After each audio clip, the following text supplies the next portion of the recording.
Hey guys, big day today. I know it's been a while since posted some videos, but I got a package in the mail today from the Wyrmwood Game Table 2.0. Some new accessories that came in. I had ordered one of each of the missing woods from the modular component holders, just to keep with the tradition of having one of each wood. And then I also ordered some hobby shelves. I did not get the end caps, but I did get the shelves in, and I haven't even looked at them. This will be literally my first impressions. They are all, well, these two guys, I should say, are in black walnut. This is the size box that everything was shipped in due to the length of the hobby shelves. As you can see, they made it fit, plus a little bit of extra cushion and packaging, banding, the whole usual. They did a great job shipping it in their packaging. So let's get to it. Let's not waste any time. Let's take a look at these hobby shelves. All right, I lied. Let's do these first, because honestly, the other ones are probably going to be more time intensive. Let's see. First off, we've got black poison wood. I'm really excited for this. This is my first piece of black poison wood that I've ever owned. And I know that glowing in the dark is a thing for some black poison wood, so I'm at some point going to have to get a black light. But that is absolutely beautiful. Very cool. It's a nice in-between color between the tavern elm and the Paduk. It's kind of very unique and different. It's got a little bit of like that, almost like a greenish hue to it when the light hits it. But in person, it's nowhere near. It's got a lot more red and browns. Very, very pretty. So that's the black poison wood. Next up, we've got lace wood. All right, look at that. A lot of character. You can see that side grain comparing the two, how different and distinct that can look. Very, very cool. And I do actually own a piece of lace wood here to compare how that looks with compared to my vault that I own. So kind of neat to see how multiple pieces look of that. Next up, we have Bolivian rosewood. Bolivian rosewood. Oh man, that has actually got a little bit of heft to it. The weight, definitely more noticeably heavy than lacewood. Lacewood's a very light wood. Lot of character, a lot of personality on this. And again, kind of looking at other things that I can compare to, I actually own a dice tower, which the thing about Bolivian rosewood, which is really cool, is how different the grain can be from piece to piece. So looking at this side of the tower versus looking at that side of the tower, and I'll kind of get some different angles with the lighting so you can kind of compare. And again, compared to that, like it's just drastically different, this piece versus the others. So you can see the different grains. Definitely a lot more weight to the rosewood though. Beautiful. All right. And yeah, I'll just push that out of the way. Next up, oh, we're gonna save the ebony till the very end. Next up, we have zebra wood. One hand. Here we go. Zebra wood, a lot lighter again. Very pretty. You can see where it gets its name if you're not familiar with this wood. All that character. Trying to catch that light so it's not glaring too much. Might have to go the other way. We've got too many of them now. Oh no! Oh no! Good problems to have, but problems nonetheless. All right. Next up we have Eastern Elm. This one's the cheap boy. Nothing too fancy schmancy about this one. Let me move this big old box out of the way. You can tell I'm literally doing this on the spot because I have no foresight into any of this. Comparing this to like the different woods on the lower end of the spectrum, we've got that maple compared to the espresso maple, compared to cherry. And my cherry has definitely seen a little bit of light, so it's definitely aged a bit compared to the black walnut. And again, that tavern elm, some of those lighter end, and again, more cost-effective ones. You can see it definitely has a different color, given this one's a little bit older, this one's newer, and you can already see the color is darker for that Eastern elm. For the price point, definitely a very, very nice way to go, both in terms of the different distinction of the character of the wood, but also in regards to just if you don't want that almost like stark light color that maple is. All right, and last but not least, this one's the expensive one, the ebony. Oh, cool. Love it. I love that it's got a little bit of character to it. There's that really, really dark ebony, very stereotypical on kind of the end in comparison to some of the contrasting grains there. Beautiful. Love it. Absolutely love it. And again, kind of bringing it down the line, comparing that ebony to like that espresso, because I know a lot of people are, when they think ebony, they think really, really dark, almost jet black. And I know the espresso maple has kind of turned into almost that. And again, comparing it to the Wenge and that different distinction of grain. This one's got definitely more streaks of the light, but the Wenge, you can see that character in the grain, very pitted, kind of a little bit rougher looking, but it actually isn't rough to the touch. And then again, comparing it to the Bolivian rosewood, I mean, from the camera, it looks very much similar, but it isn't the same in terms of like the thickness of the light patches here to almost the streakiness of it here. So you can see the difference in that grain a little bit better there. Kind of cool. All right, and now onto the hobby shelves, the thing people have been probably wanting to see.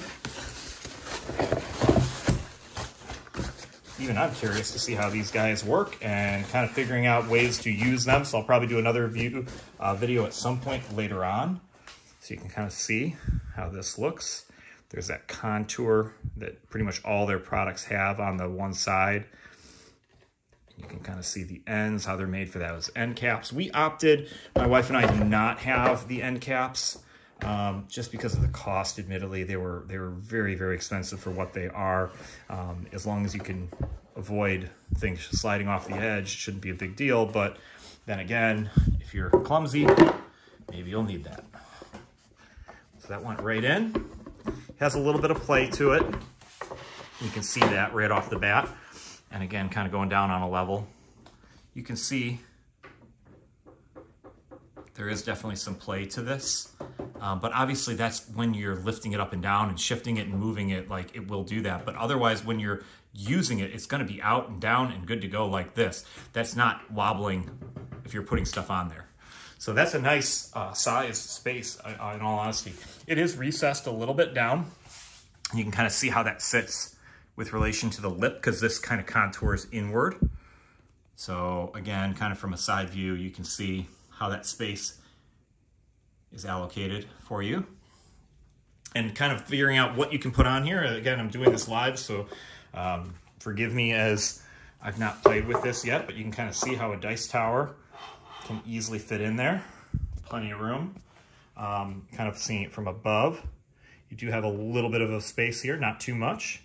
Unfortunately, my silicone pieces that I purchased did not come in, and I also have some poker chip holders that didn't come in, and then play mats. All that stuff is going to be a while, being that they split my shipment. More than likely is going to be a long while, because they were saying a few months to get the neoprinting, but that is what it is. So you can kind of see there's not enough space to do like a two-way dice tower or anything like that, but I do have a second one of these, so they should fit together really nice. Seeing the other one here, again, very similar in the shape and aesthetic. Got a nice little knot on the bottom. From a bottom standpoint, that doesn't faze me. Put them up, and you can see how those go together. There's a little bit of a difference in the height that it's actually sitting at, which I don't know if it'll matter per se, but definitely noticeable.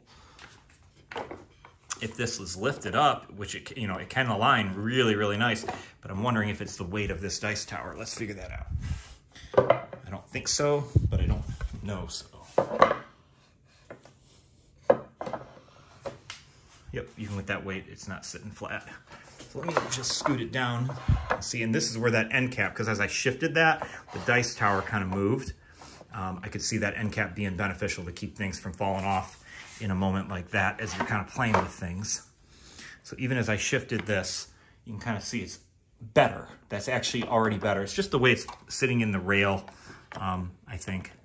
But you can see it definitely has a lot of play and a lot of wobble if you're shifting them around and moving them. Now, that said, going back to the two-way dice tower, if you and a buddy or whatever are sitting there next to each other and want to just do this, to kind of create an extra lip, you want to set up a dice tower in between you, and I'll even sit at a table here just to kind of get perspective of pulling up a chair and kind of enjoying. It's definitely, from a reach standpoint, going to be an extra thing in the way, obviously, so it's going to add a little bit of distance going out from your ability to get there, but your legs are still going under just like they would normally the surface. So it's better than the player desk, because again, this distance from here to here is longer than from here to here. You can kind of see my hand for comparison, again, there compared to here, where it's almost 2 hand widths. I don't have a tape measure for practicality and more literal numbers, but you can see how it kind of fits, how it works. Kind of looking at some other things. We got the tiles, which I know people are going to want to know how these fit. You can kind of see they fit in there nicely with plenty of space to spare. So if I were to kind of shift things around a little bit and grab some more goodies, let's kind of see how these fit in. How many I can fit in 1 versus 2.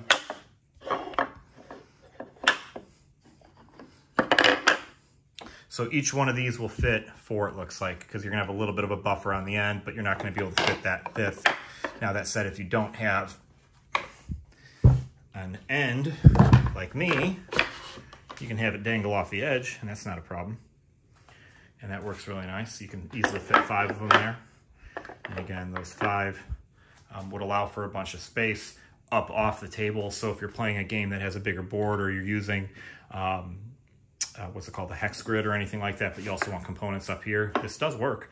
And again, it's not gonna fall anywhere off this way because of that lip here, but it could slide off left or right. If you had the end caps, you could go down to 4, no problem. And you still have room if you shift this here or here to have like a pen or a pencil or something lifted up here really nicely. You know, beyond that, there's definitely opportunities for you to put, you know, your drinks or whatever in here still and kind of not feel like you're taking up too much space in front of you, because again, with all this stuff here, I can easily access, I can easily reach and create that player space. So, I mean, those are just some quick initial first impressions. You know, in terms of how to use this, how it looks, the fact that they go together so nicely. Again, you can kind of see with 2 of these from a how many is it going to take to go the length of the table, which some people would, you know, be able to figure out really quickly by just doing the math on it. It looks like it's going to be 3. Shift some of the stuff out of the way. Don't mind me as I'm tossing stuff. You can see there's a spot for a 3rd one, in case you're wondering exactly how much. If I take the 3rd or the same one and just recycle it over here, you can see you're gonna get 3 with just enough for like a cup holder on the end right there. Okay, so definitely plenty of space on these things to have some fun, put out some snacks, some food. They're not gonna be in the way. They are definitely something I'm excited about testing out with games. I don't know that I'll ever use it this way, but they definitely can go on the inside rail too. There's nothing prohibiting that. It just definitely takes away from the middle of the table quite a bit. And you can see, if I were to even do one last test here before I go, of what does it look like to have 2 of these on the inside of the table, and how much space do you have? It's still not horrible. Honestly, there's still a decent amount of space, depending on what game you're playing. You know, a board game with a moderate-sized or small-sized table would not be an issue. So that way, if you don't want the snacks on the outside and you want to be able to get in closer to the table, you could still do this. There is that angle again. So if I were to show this to you kind of here, you can see how it angles down just a little bit. Not much, but just enough that it will definitely result in, you know, a little bit of a slide, so that if you have something on there they very well could start falling down or rolling or anything of that nature. So for example, let me see here, I do have a pencil and a pen, or a marker I should say, that I can demonstrate. You can see they naturally just want to roll. Now I'm kind of tossing it down, let me just set it. This does have a flared top though, so it's not the best example, I guess, but let's try with a pencil. It will sit still, that's good. With a little bit of a drop, it does fall though. So again, you can see, definitely great products, super excited about these. Who knows, maybe I'll change my mind and want to get the end caps down the road. But for now, I'm glad I didn't get them because I think the functionality we need them for will be worked best without them. And I'm really excited to be able to showcase this to all of you. If you have questions or want to see something in a next video or a follow-up after I've had some more time to use these, please don't hesitate to reach out in the comments. Please like, subscribe, all that good stuff. It definitely helps. And I hope all of you guys enjoyed this video. Take care.